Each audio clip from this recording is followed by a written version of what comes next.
ચોમાસાની શરૂઆત થઈ ગઈ છે અને હરેક એક્ટિવા 6Gના યુઝરો એનાથી પરેશાન થઈ ગયા છે, બરાબર. હવે હરેક લોકોને અંદર એક્ટિવા ચાલુમાં બંધ થઈ જવાની તકલીફ આવે છે. એનું મેઇન કારણ હોય છે આ CKP સેન્સર.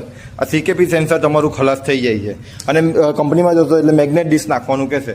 પણ તમે જો પહેલેથી તમારી એક્ટિવાની કેર નહીં કરી હોય તો તમારે આ પ્રોબ્લેમ આવશે, કેમ કે આ સેન્સર લાગે છે તમારું ક્રેન્કની ઉપર. આ ક્રેન્ક છે, ક્રેન્કની ઉપર આ સેન્સર લાગે, આ મેગ્નેટ ડિસ્કની ઉપર ને મેગ્નેટ ડિસ્ક આના ઉપર લાગે, બરાબર. તો અત્યાર સુધી તમે બધા લોકો એક મોટામાં મોટી ભૂલ એ કરી કે આ તમે બાઇકનું એન્જિન ઓઇલ આવે છે એ બધા તમે એક્ટિવા 6Gમાં નાખાવતા હોય. હવે કારીગરની ભૂલ હોય કે પછી એક્ટિવાના જે વાપરતા હોય એ લોકોની ભૂલ હોય, એના લીધે આ પ્રોબ્લેમ આવે છે.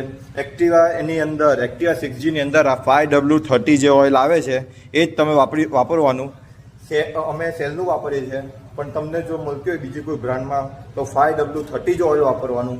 એના લીધે તમારી ક્રેન્ક ગરમ થશે ને ક્રેન્ક ગરમ થશે અને આ સેન્સરને ગરમ કરશે અને સેન્સર થઈ જશે શોર્ટ. તો તમને આ સેન્સરને જો બીજા ઓઇલ વાપરશો તો તમને આ સેન્સર બગડતા કોઈ રોકી નહીં શકે. ખુદ હોન્ડાનો માલિક પણ તમને આ સેન્સર બગડતા રોકી નહીં શકે. એટલે જ્યારે પણ તમે એક્ટિવાની અંદર ઓઇલ નખાવો તો 5W30 જ નખાવો. આવી નાની મોટી જાણકારી માટે અમારા પેજને ફોલો કરી દેજો, લાઇક શેરને ફોલો કરી દેજો અને કંઈ પણ તમારી એક્ટિવા 6Gમાં પ્રોબ્લેમ આવે તમારી વર્કશોપની વિઝિટ કરજો.